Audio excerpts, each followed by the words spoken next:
There's no picture with this one because it doesn't need to be, because that becomes an obstacle. You just have to trust the process. Process. Break it down. It's pro, but it's cess. What could that mean? Well, there's one C, implies a single I. There's E for energy. There's two S's. So it's twin serpents. Be as wise as serpents. There's two. But only one C. So it's a singular I. It's your spiritual I.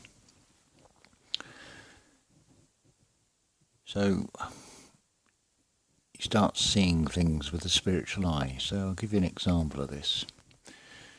It's a sign for an optician's. It's rectangle shape. And it's blue. And it's like, ha ha, very funny, opticians. Free eye test. Well, you don't get anything free. You can sit in front of the television and vegetate and not interact, and you'll get nothing out of it. It's just programming you. That's why it's programmed with an M-E on the end, as opposed to a computer program that does not have the M-E, because it's programming something artificial. So, and then the name of this optician's Dinsmore. Well, a din is an expression in the UK for something that makes a horrible noise, a racket. And that's exactly what it is, because the mind's eye just decodes dins as sinned. It's a sin because it's dead. So, blue rectangle, blue divine feminine. That's why in Christianity, Mary, divine feminine, always wears blue, always depicted in blue. It's the veins. The arteries push out, the veins draw back up. I think you can see the analogies with that. Now there's another saying in the UK, I don't know them from Adam, about when you summon a stranger, am I going to take the word of a stranger? Well, let's just think about this. Adam, don't know him from Adam. What does Adam have? He has an apple. It's about as high as man can reach. It levels and equates to the fifth chakra, which is communication at the throat. So in a form of man, generic man, male or female, who's going to believe Adam?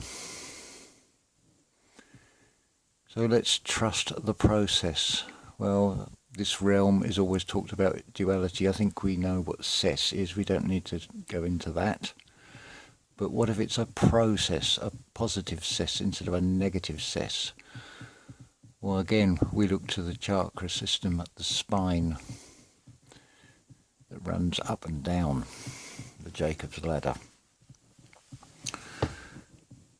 So the allegory of that is the Christ conscious comes down into this realm, the realm of death. I'll get to that in a minute. So it has to plummet. So from your gut feeling, your God feeling, which is the solar plexus, the place of the sun, the yellow colour chakra, below that is the orange and the red, the hell. So it's got to go down, but it's like a seed. It has to go down into the darkness of the earth to grow, to then ascend.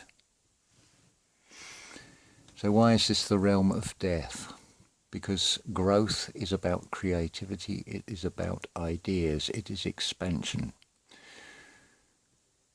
An idea once completed, formed, has become something material, solid in this realm, is therefore a corpse of an idea. It is therefore no longer growing, therefore it is not living. This is why this is the realm of death. Now, there's a meme I remember seeing, it's a bit of a joke about unicorns and they've missed the ark. Well, is it so much of a joke? Well, a unicorn, what is a unicorn? It's sort of basically a horse with an ice cream cone stuck on its head. But what if it's a unique horn? You see, you're given the depiction of the devil with twin horns because of a Hebrew symbol, sigil, whatever you want to call it. Looks like two horns. And then if you look at all the depictions of anything to do with evil, a goat has two horns, a bull has two horns, a ram has two horns. I think you get the picture. It's just metaphors, symbolism. That's all it ever is. So that's why there's no point showing you an outer garment. But the world is a stage. So where is the world? Think internally again. Spinning chakras. They're spinning because feelings, nerves, nerve endings, your tree of life. It's active. You're thinking, you're feeling, you're living in this realm, in this experience. So what happens when you do, when that spirit has already said, through a garment called Joseph Benner, be still and know that I am. Well, if your chakras are now still because they've been magnetized because you've started the ascension process, trust the process, proactive, proceed, plant the seed, it goes into darkness. See how circular this is. So that is, let's give you another joke. Supermarket chain with their own brand of tomato ketchup, 45p a bottle. A Premier brand, 57 varieties. 5 and 7 is 12, haha. On special offer at £1.99. So that, let's see, that's more than 4 times the price of the other one that isn't in stock today. So, and that's called Bats. So who really is Bats?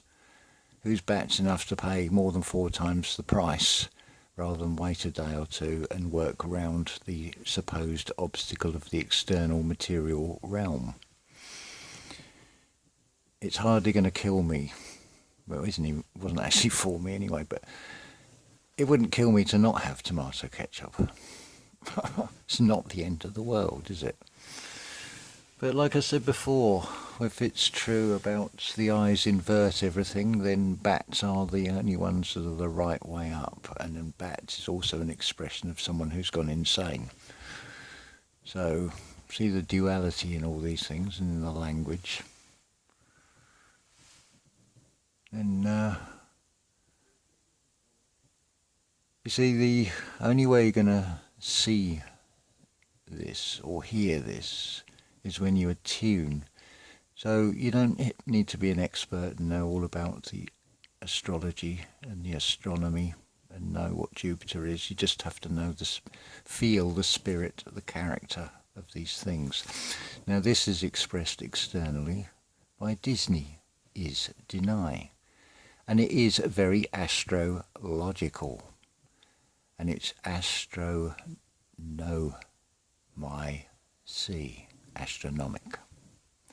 The no, it's the spell, the right, the way it's spelt. But listen to the sound.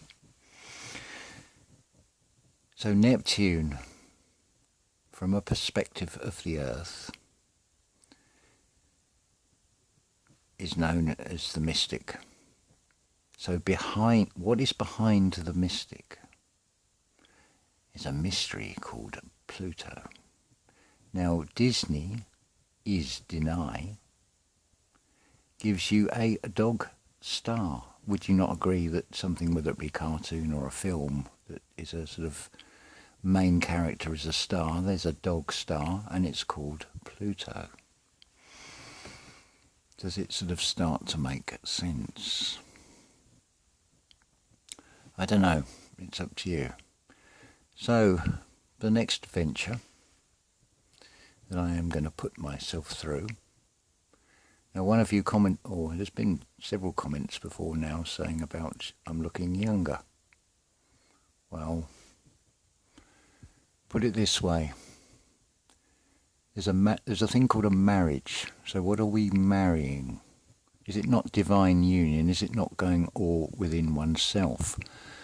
So therefore, the marriage, something old, something new, something borrowed, and something blue, divine feminine. Look at pretty much any story, mythology or whatever, you'll find there's a very strong feminine character, like Sarah Connor in Terminator, the mother of the future. Now, remember, this is not about the physical play out, this is about the spiritual. So it is the divine feminine in you, regardless of whether in a male or a female form. So, you've got everything within you. Now, as a physical manifestation, therefore, the instructions in your DNA to grow your limbs, your teeth, get your eyesight working properly, your hearing working properly, anything and everything. Therefore, if you start a dialogue between your intellect, the Luciferian principle, which was needed to bring the light, the knowledge, when you're going out the garden into a hostile environment, you need the ego as a defense mechanism, and it would be very practical. The problem is when that pendulum swings too far, you need a Christ consciousness to bring it back into balance. And then it is simply handing over the controls from the intellect, which is subservient to the Christ consciousness, which is the divine feminine. So you're handing over the controls, you're now entering into a dialogue, you are reprogramming, you are using reason, to start an internal dialogue with your physical vessel, to instruct it to self-heal, to slow cellular decay. Think about it. Mythology shows gods as sort of middle-aged. Therefore, that implies they age, but probably age at a much slower rate. Now, does it seem so unbelievable if this could be harnessed? And remember, it is all going on in the mind. Now, if it's operating from the heart with the right intentions, is a lifespan of 800 years now suddenly so fantastically impossible? Would that not be, without even putting a figure on it, but would that not be, in some ways, the ultimate test it, as Neville Goddard says? I mean, I do test it. I continuously do, like the Bruckner symphonies. I start a process of revision mania. Now I've put the I into the mania, which is the manna, waiting for the manna. You just hold a council with your 12 disciples, your 12 cranial nerves. It's all going on within you, in each and every one of you. You just got to find it. I'm hoping that this will unlock it, or at least give you things so you think, aha.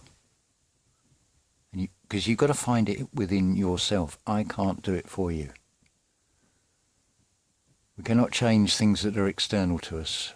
Are you not in your form external of me, as I am external to you? But whatever I say and in whatever form I say it, who's going to believe it when it's only coming from the 5th chakra? It's got to come from the experience and feeling within you in the 6th and 7th chakra. Nobody can do that for you except you. The irony of all this is humanity is its own worst enemy. Makes it quite an interesting challenge, though. But you're presented with a very black and white checkerboard. You're presented with a grand scheme, a grand architect that is symbolised with dividers, which obviously plots a course with dividers. And it divides, and it's been pointed out about, individual, it's got divide in the middle of it. Well, of course.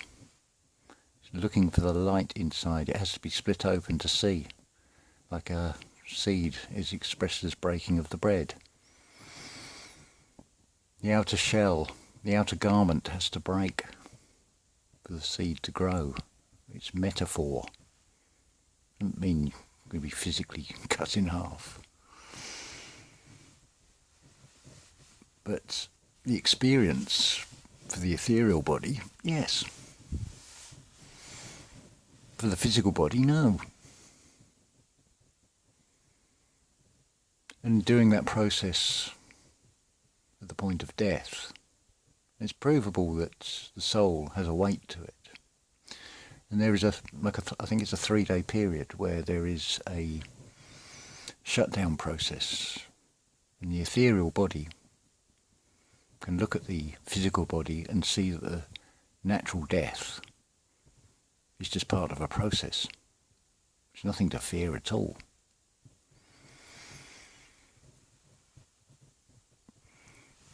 You'll find in mythology that often, like particularly Odin, is symbolised by going across the sky with an 8-legged horse. So what do we make of that? Well, a horse is sort of a representation of man as the sun. It sort of flies or rides across the sky. So now think about a centaur. Well, it's a half man, half horse, 5 senses. It's a demigod, basically. These are just metaphysical things. As they're sort of coming into the mind, I'm just sharing this, hoping it'll clear up a few sort of concepts, images, because they're all there to confuse.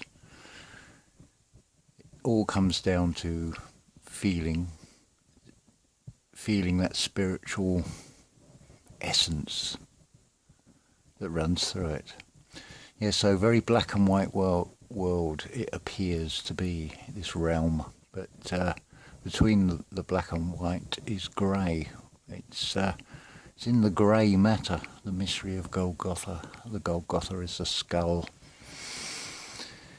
So you just got to acknowledge who you are, and acknowledge those 2 serpents, the Christ consciousness and the Lucifer.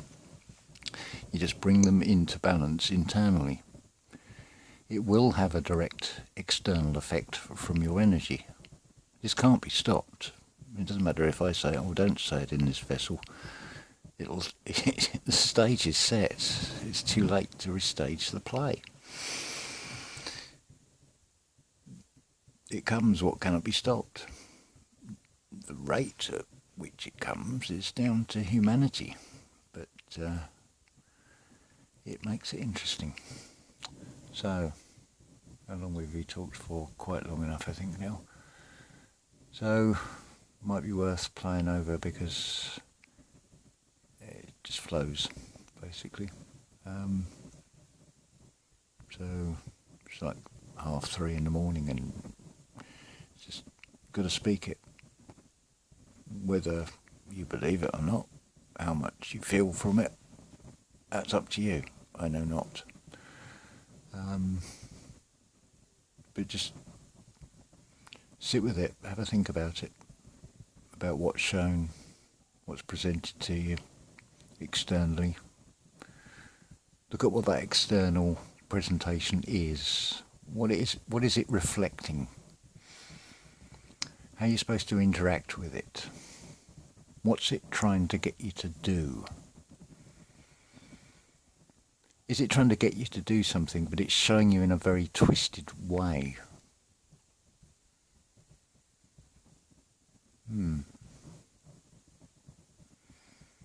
Things to ponder. Anyway, I was going to say Tatar for now. Tartaria is territory, basically. So the T, it's upright, it's got a level bit at its highest level. That's highest level of man, higher self, basically.